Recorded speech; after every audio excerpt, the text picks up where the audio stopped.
Romanos capítulo 9.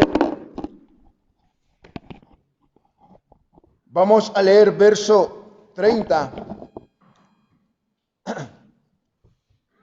al 33. Romanos capítulo 9, verso 30 al 33. Si ya lo tienen, lo afirman con amén. La lectura lo haremos en forma alternada. Empiezo leyendo el verso número 30.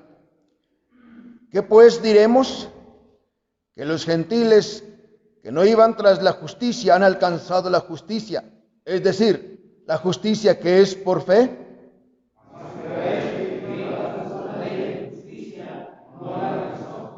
Yo leo el verso 32. ¿Por qué? Porque iban tras ellos no por fe, sino como por obras de la ley, pues tropezaron en la piedra de tropiezo. Todos, como está escrito, he aquí pongo en Sión piedra de tropiezo y roca de caída, y el que creyere en él no será avergonzado. Oremos. Padre que moras en los cielos, rogamos una vez más tu bendición sobre la exposición de tu palabra. Mi Dios, ordena mis pensamientos. No permitas, oh Dios del cielo, que pensamientos turben mi mente y mi corazón para no exponer eficientemente tu palabra. Quiero rogarte, oh Dios del cielo, que limpies mi mente y mi corazón. Ayúdame en ser una herramienta útil en tus manos en esta tarde. Que a través de este tu humilde siervo puedas tú hablar contundentemente a cada corazón que nos escucha. Mi Señor, que el Espíritu Santo pueda acomodar estos principios, estas verdades en cada corazón según sus necesidades. Mi Señor, nos encomendamos en tus manos suplicando tu bendición sobre este tiempo de la predicación de tu palabra. En el dulce nombre de Cristo te lo estamos pidiendo. Amén. Tomen sus lugares, por favor. Siguiendo con el hilo de pensamiento que habíamos predicado en la mañana, hablando acerca de la entrada triunfal de nuestro Señor Jesucristo en Jerusalén. La última cosa que veíamos es que Cristo entró al templo y limpió la casa de su Padre. Porque la gente que asistía allí lo habían convertido en cueva de ladrones. Bajo este mismo contexto, quiero ahora predicarles acerca del culto que realmente agrada a Dios. La razón es porque a veces nuestras reuniones, a veces nuestros convivios son meramente con tono para socializarnos y no para tener comunión con Dios. Y quiero echar mano sobre este pasaje para poder recalcarles, para poder ayudarles a reflexionar, que mucho me temo que los servicios que hemos hecho los años pasados, creo que no han sido del agrado del Señor. No tanto por falta de interés en aquellos que precedimos, sino en la mala actitud que tiene cada congregante, que ha afectado nuestro servicio, nuestro culto. En el Antiguo Testamento, hermanos, la religiosidad estaba bien arraigada en el pueblo. Se pensaba que alcanzarían la justificación y el favor de Dios por medio de cultos que se presentaban en el templo. En realidad, no había adoración a Dios y todo culto era desagradable ante los ojos de Dios. Lamentablemente, así están nuestros templos hoy en día. Actualmente estamos viviendo en una época de confusión religiosa. La iglesia, los miembros llegan a creer que el asistir y el practicar o ser participante del culto, llegan a pensar que es hacer la voluntad de Dios. Y quiero enseñarles en esta tarde, hermanos, 3 épocas, diferentes profetas que trataron y se esforzaron en reajustar, en reorganizar, en traer a reflexión el pueblo de Dios, que la mayoría de sus servicios, la mayoría de sus cultos no eran agradables delante de Dios. Veamos primeramente, hermanos, lo que dice la palabra de Dios allá en primer libro de Reyes, capítulo 18 y capítulo 21. El culto de adoración a Dios en las tierras de Canaán. Fueron servicios, fueron cultos no agradables delante de Dios. En aquel entonces reinaba Acab. El baalismo había ganado mucho terreno. La fe en Dios iba decayendo y el culto a Baal se había introducido en el pueblo de Dios. Esto refleja muy bien en esta época. Ante esa situación que estaba viviendo el pueblo de Dios en la tierra de Canaán, Dios levanta a Elías y a Eliseo, profetas legendarios en aquella época. Los mensajes de estos profetas iban dirigidos para atacar el baalismo y la injusticia social que practicaba el pueblo. Esta práctica que realizaba el pueblo de Dios es común ahora en las iglesias. Y quiero decirles, hermanos, que a veces nuestras reuniones brilla la ausencia de Dios, debido a que no le hemos dado la preeminencia que Él ocupa y que debe ocupar en su casa, en su templo. Y saben, hermanos, a veces se nos ha enseñado que por medio del sacrificio podemos extraer el favor de Dios. A veces llegamos a pensar que tengo que esforzarme para ganarme el favor de Dios o para mover su voluntad. Y quiero decirles, de esa forma no se mueve la voluntad de Dios a través de sacrificios, de esfuerzos. Es a través de voluntad nacido de un amor genuino dirigido hacia Dios. Los líderes religiosos ahora estaban practicando, o ahora en este tiempo están practicando el culto casi a un Dios en forma de ser superior que puede otorgar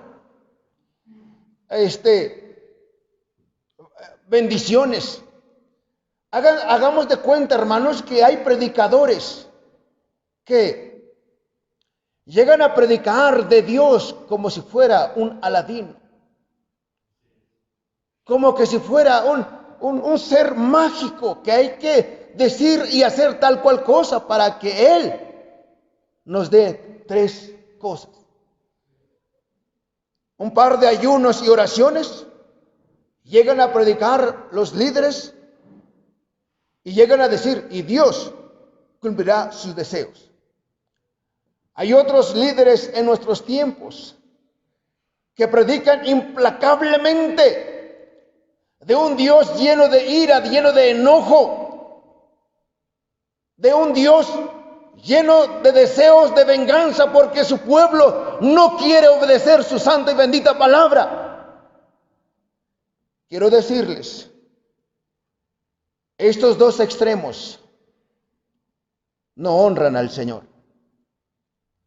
Y quiero animarles que en nuestra iglesia sí habrá tiempo de predicación que llevará un tono de exhortación, un tono de señalamiento de nuestros pecados, un tono de advertencia, pero también daremos a conocer el medio por el cual podemos escapar de la justicia de Dios, del justo juicio de Dios sobre nuestros hechos.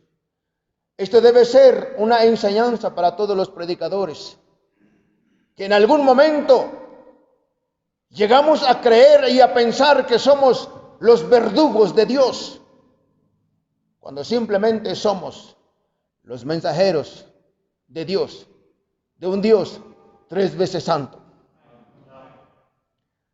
Lamentablemente la iglesia de nuestros días han perdido su visión, su misión para este mundo, que consiste en hacer la voluntad de Dios, y hacer la voluntad de Dios consiste en amarás al Señor tu Dios con todo tu corazón y con toda tu alma y con toda tu mente, y amarás a tu prójimo como a ti mismo. Necesitamos la convicción de Elías y de Eliseo para hacer entender al pueblo de su desviación. Este es el evangelio que debemos nosotros predicar. Este es el evangelio que debemos nosotros practicar. No solamente amar a nuestro Dios, sino amar a nuestro prójimo. Saben, lamentablemente, hermanos, hemos sido usados constantemente por el diablo para herir, para lastimar, para ofender, para humillar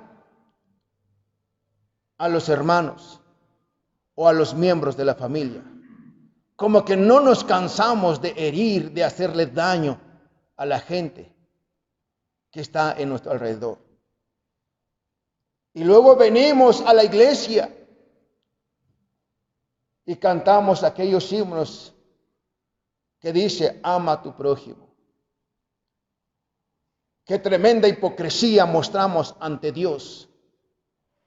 Qué tremenda hipocresía estamos viviendo y siendo revestidos, engañados por el diablo. Hermanos, ¿no se ha cansado de ofender, de lastimar a sus seres queridos? ¿Por qué se deja usar fácilmente por el diablo? ¿Estás entonces ignorando deliberadamente los preceptos de Dios? Recuerden, hermanos, que el punto aquí es que si estamos llevando una vida de hipocresía, lastimándonos los unos con los otros, ofendiéndonos los unos con los otros, y luego llegamos a la iglesia y empezamos a cantar, ama a tu prójimo, eres limpio en la sangre, Señor, ¿quién entrará en tu santuario? Y todos esos himnos que nos conducen a mostrarnos transparentes delante de Dios, y no lo estamos haciendo. Estamos cayendo en la misma religiosidad que cayó el pueblo de Dios en las tierras de Canaán. Segunda cosa que ofende a Dios en nuestros servicios. Llegamos nosotros a pensar que el crecimiento aún ministerial y económico de nuestra iglesia llegamos a pensar que sí somos aceptables delante de Dios. Déjenme darles una historia que dice todo lo contrario. Ubiquémonos en el año 750 antes de Cristo. La crisis religiosa condujo a la caída del reino del norte en manos del imperio asirio. En aquel entonces gobernaba Jeroboam II. Este fue un tiempo de crecimiento económico religioso, pero la práctica del culto a Dios era decadente. Los jueces ya profesionalizados se dejaban comprar con facilidad por los que tenían una buena posición económica y hacían perder la causa de los pobres. Ante esta injusticia surge Amós por mano de Dios, una vez más para corregir, para exhortar que el culto que estaba llevando a cabo el pueblo de Israel era incorrecto ante los ojos de Dios. Hasta aquí podemos nosotros pensar, hermanos, que la misericordia de Dios es grande. Porque cuando el pueblo se desenfrena, cuando el pueblo pierde el rumbo, Dios siempre tiene un profeta para darles dirección. Al que obedeciere, será bendecido. Y al que desobedeciere, será castigado. Pero siempre Dios proveyendo un profeta para darle dirección a su pueblo. Bendito sea el Señor, que Él cuida de su iglesia. Él proveerá el líder que necesita Monte Moria para darle una mejor dirección, mejores ministerios, mejores objetivos que alcanzar en aras de las almas perdidas. Sin duda dará mejores recursos, mejor visión, mejor pasión que del que ahora estamos ejercitando.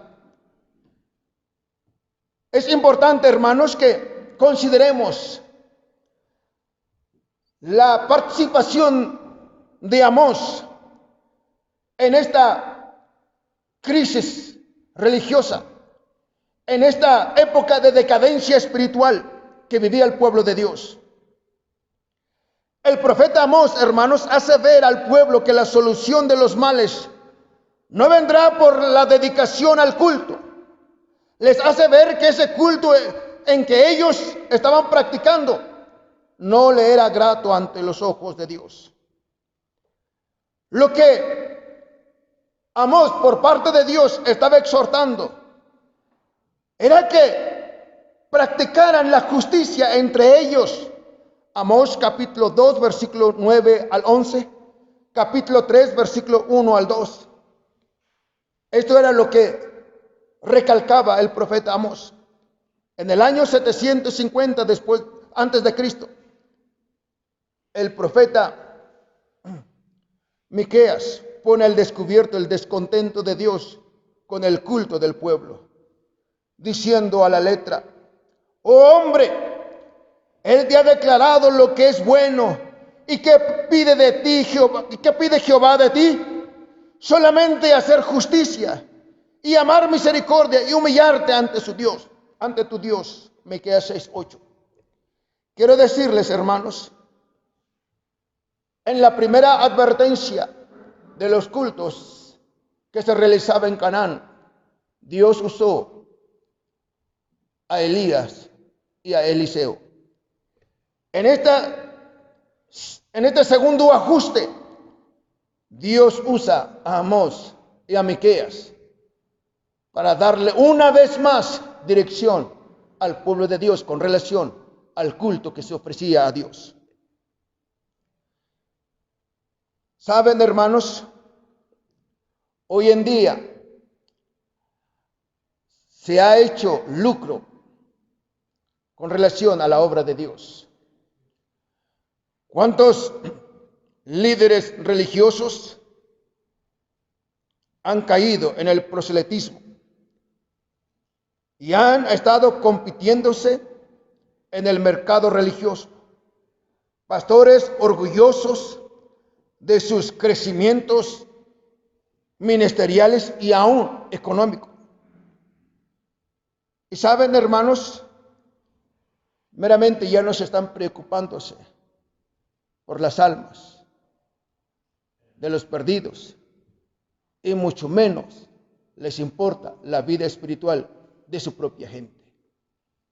Cuando ya no dan ofrenda, cuando ya no dan diezmos, el líder con tono de autoridad, sin duda mal enfocado, exigen, reprueban y hasta condenan porque no diezma la gente. Quiero decirles, hermanos, sí debemos exhortar sobre estos asuntos. Sí debemos advertir a la gente de las finanzas. Pero más bien preocúpate en su vida espiritual. Todos los que predicamos, sostén en oración por las familias que ministras. Ora por ellos, que Dios les provea, que Dios les sustente, que Dios los resguarde, que Dios pueda proveerle lo suficiente para que ellos puedan subsistir. Debe usted orar para que ellos tengan la sabiduría suficiente para que puedan administrar correctamente las bendiciones dadas por Dios en sus carteras. Preocúpate por la vida espiritual de tu congregación. Monte Moria debe entender que estas instalaciones, estos ministerios que tenemos, posiblemente no lo estamos llevando a cabo como debiéramos de hacer. Y solamente queremos saludar con el sombrero ajeno, sin poder participar en estos proyectos. Yo quiero decirles, todo lo que tenemos aquí ha venido de Dios. Una o de otra manera. Nuestras construcciones, nuestros ministerios, las misiones han venido de Dios. Solamente hemos estado en el momento correcto y en el tiempo correcto y la disposición correcta ante los ojos de Dios. Es por eso que tenemos tales ministerios. Es por eso que tenemos tal iglesia. Mirad que no menospreciéis a uno de estos pequeños, porque os digo que sus ángeles en los cielos ven siempre el rostro de mi Padre que está en el cielo. En esto consiste el evangelio de Jesús que la iglesia debe predicar. Necesitamos el celo y el exhorto de Amós y Miqueas para encarar el pecado del pueblo. Debemos nosotros decir, hermanos, o enseñar a la gente que nadie debe tener más alto concepto de sí mismo que el que debe tener. De todos los que asistimos aquí, todos somos iguales delante de Dios. Y es importante subrayar este asunto, hermanos, porque pudiera ser que haya en nuestros corazones un menosprecio para tal cual hermano, y estamos sentados aún hasta la misma banca. Y esa participación nuestra, esa asistencia nuestra en el servicio, ese culto, no está siendo bien bendecido por el Señor, debido a que no estamos bien delante de nuestro Dios. Así que, hermanos, quiero animarles en que debemos procurar corregir nuestras actitudes y nuestros corazones cuando vengamos a la iglesia. Tercera cosa, los sacrificios, hermanos, no comparten una relación con Dios, sino debe ser un nacer de nuestro corazón en ser misericordiosos los unos con los otros por nuestra relación con Dios.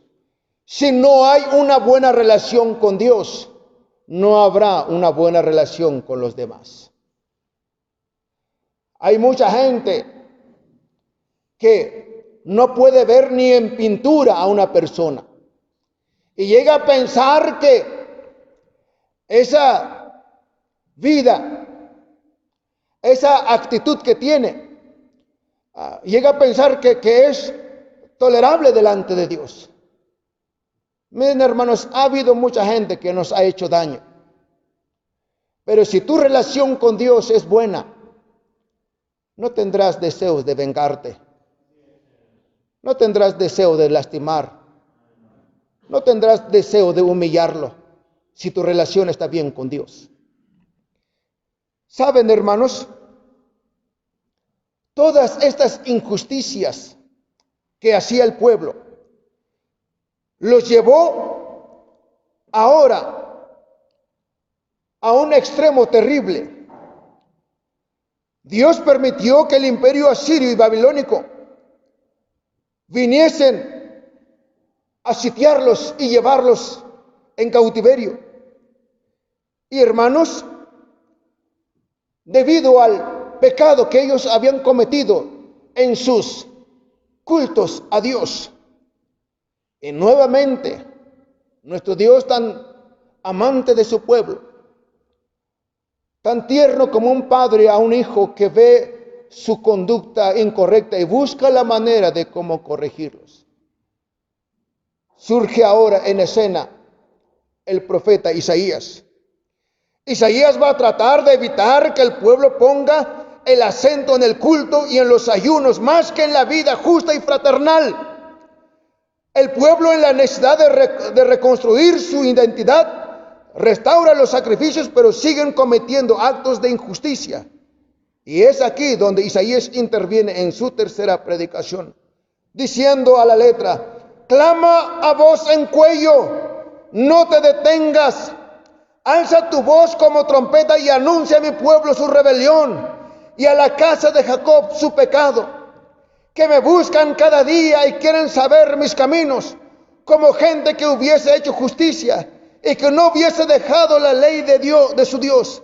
Me piden justos juicios y quieren acercarse a Dios. Isaías capítulo 58, verso 1 al 2. El culto y los sacrificios que el pueblo presentaba a Dios no les era agradable. ¿Qué es lo que Dios quería de ellos? Dice Isaías capítulo 58, versos 6 y 7. ¿No es más bien el ayuno que yo escogí, desatar las ligaduras de impiedad, soltar las cargas de opresión y dejar ir libres a los quebrantados, y que rompáis todo yugo? ¿No es que partas tu pan con el hambriento y a los pobres errantes albergues en casa? Que cuando veas al desnudo lo cubras y no te escondas de tu hermano. ¿Saben? Lo que realmente estaba harto Dios era su ritualismo, y estaban lejos de practicar la misericordia con su semejante. Es por eso, hermanos, que Dios los castigó, porque ya sus servicios, sus cultos, ya habían agotado la paciencia de Dios. Creo que debemos cimbrarnos de pies a cabeza al pensar o al reflexionar cómo Dios ha visto nuestro servicio, cómo Dios ha visto el culto que le hacemos en su honor. ¿Saben? Mucho me temo que, como ya lo había mencionado, muchos servicios que hemos sido participantes por nuestra hipocresía, por nuestro ritualismo, por falta de no confesar nuestros pecados, por no reconocer nuestros pecados, hemos ensuciado el culto que se hace para la honra y gloria del Señor. Porque déjenme decirles, hay muchos hermanos con tremendo resentimiento en sus corazones. Muchos hermanos y hermanas que no quieren perdonar. Obviamente que llevan una vida bien miserable ante los ojos de Dios, y no disfrutan las bendiciones que Dios les da. Y no podrán percibir esas bendiciones. Pero lo más terrible es que ellos, con su asistencia en la iglesia, contaminan el culto que le hacemos a Dios. Es por eso que cada uno de los que venimos a la iglesia debemos extirpar de nuestros corazones cualquier resentimiento, cualquier enojo, cualquier odio. Primeramente, por nuestro bien ante los ojos de Dios. Y segundo, para no estropear el corazón sincero que viene a la iglesia en busca de consuelo, en busca de ayuda o en busca de alabar a su Dios. Hermanos, quiero decirles en esta tarde, nosotros necesitamos la convicción de Isaías para animar al pueblo a acercarse a Dios con un corazón genuino. Seguiremos predicando, seguiremos enseñando, seguiremos recalcando que al subir a la casa de Dios, primeramente debemos corregir nuestras actitudes, nuestros corazones, para que nuestra estancia en la iglesia junto con otros hermanos podamos participar en un culto que realmente honre y glorifique el nombre del Señor. Ese debe ser nuestro anhelo, debe ser nuestro deseo, de que cada vez que nos acercamos a la casa de Dios, realmente el culto llegue ante su presencia como una ofrenda agradable, digno de un Dios todopoderoso.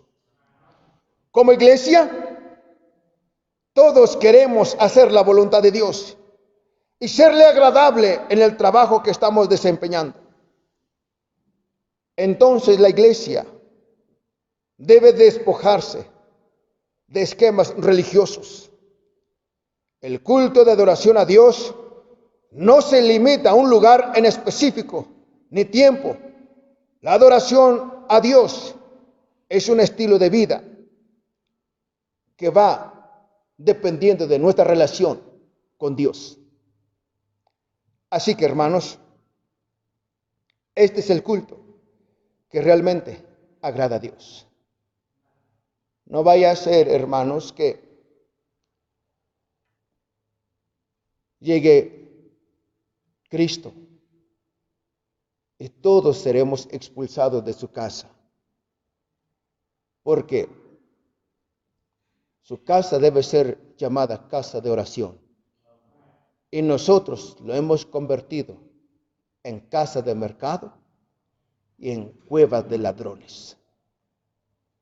Que en esta tarde, hermanos, una vez más, oremos por nuestra iglesia, por las familias, para que corrijamos las deficiencias, para que cada servicio realmente sea un gran refrigerio para nuestras vidas espirituales, y sea realmente un corazón que sea bendecido por Dios y tenga un gran refrigerio espiritual. Quiero animarles, oremos más por nuestros cultos, que realmente sea para la honra y gloria de nuestro Dios. Oremos. Padre bueno, gracias te damos por tu palabra. Gracias por recordarnos una vez más cómo debe ser nuestro culto. Perdónanos, Señor, si es que nos hemos llenado de conocimientos teológicos. Perdónanos, Señor, si es que hemos sido instruidos de una forma seca, en cuanto a las doctrinas que predicamos. Quiero rogarte, oh Dios del cielo, que nos ayudes a practicar justicia, que no seamos doctores de la ley solamente, escribas y eruditos de tu palabra, sino que seamos practicantes de tu palabra, con un corazón sincero, con un corazón apasionado en hacer tu voluntad. Danos un corazón sensible a tu palabra. No permitas, oh Dios del cielo, que seamos solamente teólogos, estudiosos de tu palabra. Que seamos realmente hijos, obedientes y contentos de esta nueva vida que nos has dado. Y de esta manera, sin duda, cada servicio que participemos será un servicio de un olor grato ante tus ojos, ante tu presencia. Gracias te damos por tu palabra. Bendice cada corazón. En el dulce nombre de Cristo te lo estamos pidiendo. Amén. Que Dios les bendiga, hermanos. Están despedidos y nos vemos en el próximo servicio de nuestra iglesia. Que Dios les bendiga.